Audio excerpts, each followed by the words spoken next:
Sometimes it surprises me that I can get anything to survive out here. But the winter garden is truly starting to come to life. It was time for me to accept that my poor little loofah plant was not going to make a recovery, and I swapped over trellises, removing the smaller one and then adding in a larger one along the back of the bed for the peas and snow peas to climb up.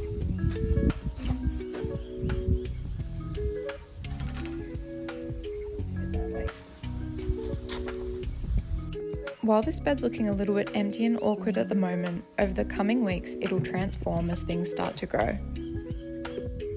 Look at that! Oh my gosh, that's perfect. That is so perfect. Wow, okay. I fastened this mesh panel to the star pickets with some Velcro tape, which I find super handy for all sorts of things around the garden. Oh my gosh, hi! So as we can see, that fits superbly in there. I could not have planned that better. And yeah, these little peas can make their way up, which is really good. These chili plants are not appreciating the cold weather. We have had a few frosts this week, so this one I am actually going to cut out. I have got a lot of seed that I've saved from other plants that did a little bit better than this one, so I'm going to cut this one out. I am going to try and I don't know if I'm going to try and overwinter the serrano or like leave it where it is or dig it out and put it into a pot. I would prefer to not disturb the soil, but we will see. I'm actually just going to go ahead and snip this off at ground level, which is a bit sad, but oh, was there two there? Oh, there was actually two there. So, I mean, that little fruit there, I'll obviously keep that. This morning, there was one on here that had it was going purple from the frost damage, but I'm assuming a parrot has taken it, or something has taken it. So I'm going to snip this little guy off as well. You can see this little fruit ripening down here. Now, the other thing that I do want to do is just tidy up the bottoms of this rainbow chard and the beetroot. So I'm just going to trim the outermost leaves to let the new growth in the middle come up. The older leaves around the edges copped a bit of a hiding from the caterpillars. So yeah, I'm just going to tidy that up, let the new growth come through happier. Also, the spiders, just honestly, it's disgusting. The spiders take over anything that sits there for long enough.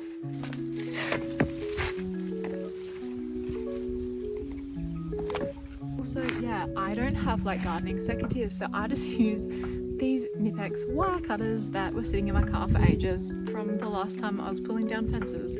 And I mean, they work.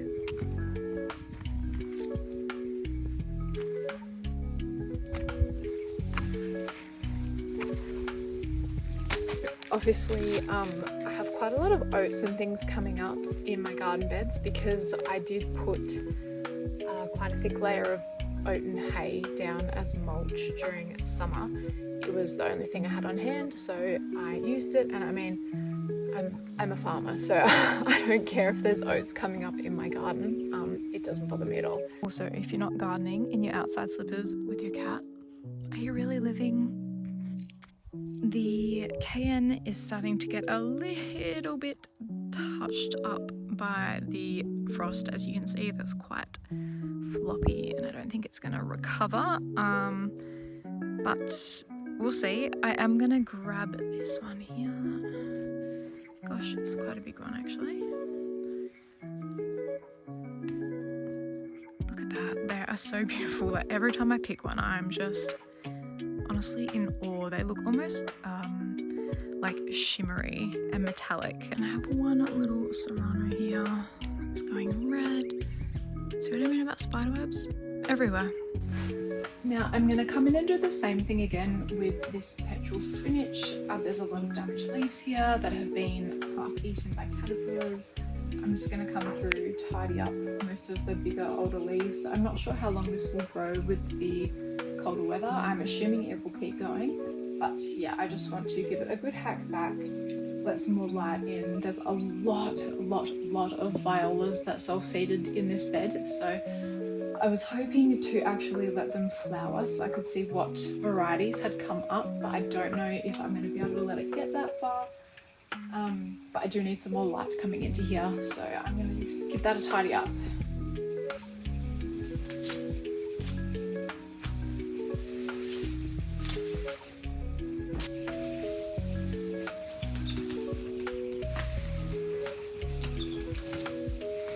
So this calendula obviously needs quite a hack back. I am a big fan of saving my own seeds, but I have noticed with this plant, the flowers actually, once they get to like a mature open flower, they start pushing out this second little flower from the middle, which it is a very interesting variation, and you can see it here on these heads that have actually gone to seed.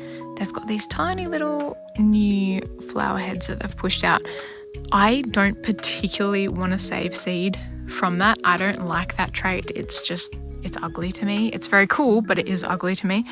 So I would prefer to pick these for the heads to dry them. I must say, like, I do like the darker center that this one has, as opposed to over here I have these more like clean ones. And they don't have the dark center, which isn't as striking, but still beautiful. Yeah, but I would just prefer to keep that like cleaner, proper kind of flower. I can't remember where these different seeds came from. I have a feeling this was saved seed from a Diggers pack. So like I bought the seeds from Diggers, grew it, saved the seeds. This one over here, honestly, it would have to be the same because I wouldn't have bought more calendula seeds. So anyway, it's very interesting to see the different like gene expression happening. Look at the aphids on this plant, honestly. If you haven't grown calendula before, it's actually quite sticky. Like the leaves and like any stems, any green basically is quite sticky, and you'll often find that bugs just get stuck to it. So it is really great for a sacrificial crop for that reason. And obviously, you know, the flowers are beautiful, so it is really great for the bees. They absolutely love it. I actually cut them back quite far just because once this flower has been taken, oh my gosh, my hair's on everything, this stem isn't going to flower again. It branches out and you can see where it's flowered or going to flower. So I just cut that back and then cut under here. I'll put that in the drying rack, and the stem I just throw back into the garden bed.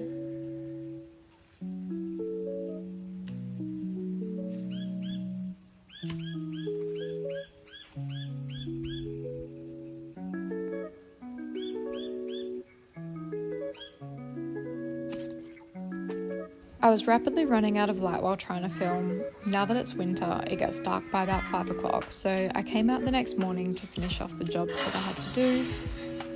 I removed this old piece of ring lock that was up to support a grapevine that used to be here.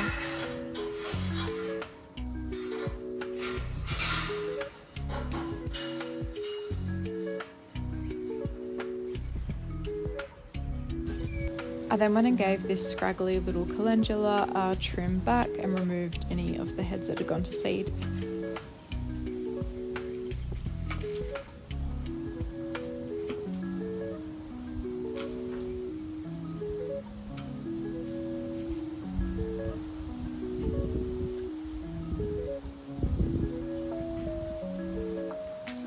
This little carnation flowered absolutely spectacularly as we came out of summer.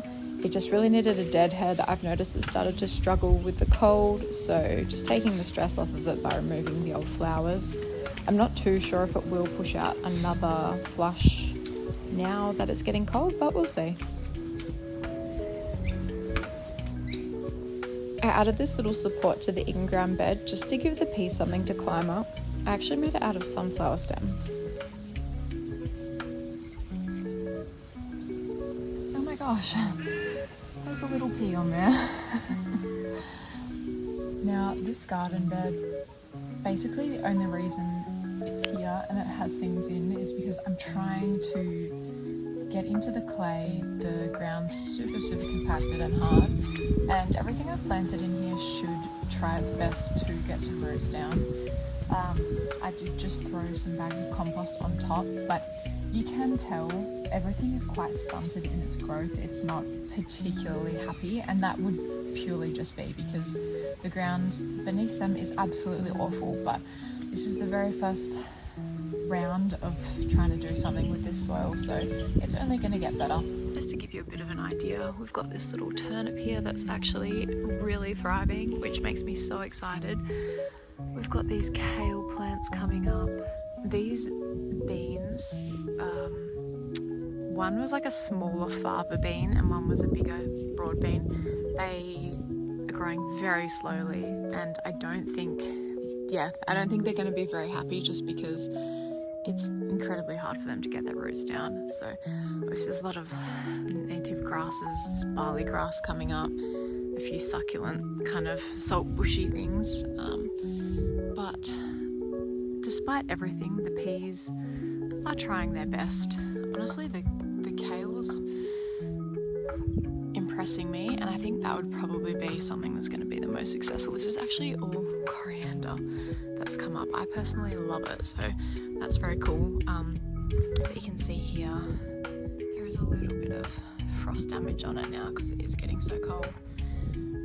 A lot of calendula that I've just thrown out as well, just to get something growing in the ground basically.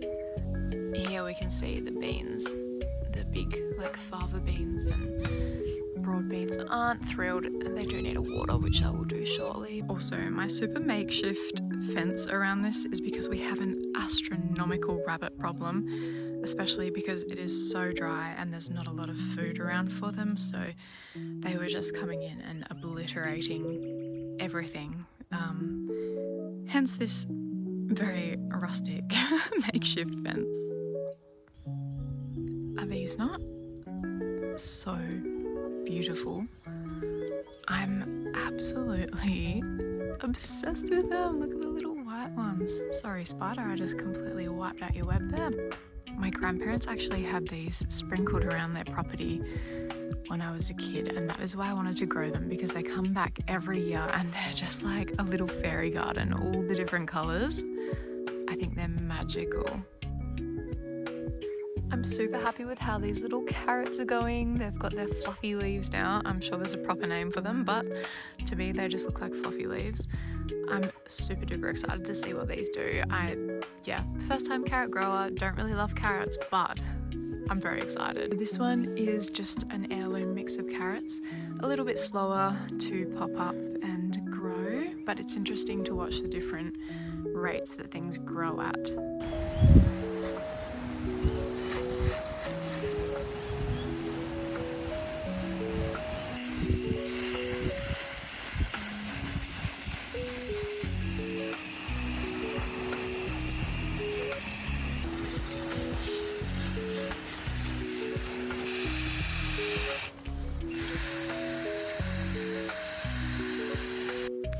As you can see, this little cucumber, astoundingly, is fighting for its life despite the cold mornings. You can see there's a bit of yellowing in these bottom leaves, but to be honest, I'm actually going to pull them off. It's handling it remarkably well. Now, I don't know if it's going to produce any female flowers just because it is so cold, but it really is trying its best. I can't see any female flowers at the moment, but I do live in hope.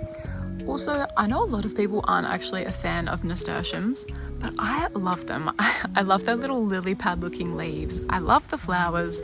They self-sow so easily, and they really add a lot of green and colour to the garden, especially in a place where it's quite hard to get that. So I'm a big fan. I've just let them self-sow, and as they grow, I'm just tucking them out so they don't completely crowd the bed. Also, this vine is an absolute mystery to me. I have got no idea what it could possibly be. So if you recognise this, oh look, there's a tiny little... Surely it's not a loofah. Would I have thrown a random loofah seed in here? I don't know. But if you recognise this, can you please let me know what you think it is? That would be absolutely wonderful. As you can see, the little mint bush is much happier after its intense haircut we gave it in the last video. I don't think it loves the cold, but it is looking significantly healthier.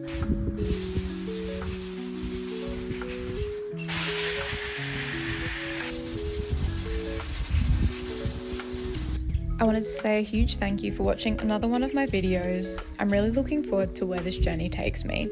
As seeding winds down on the farm and we've got a bit more free time, I'm looking forward to what gardening adventures are coming up. See you in the next video.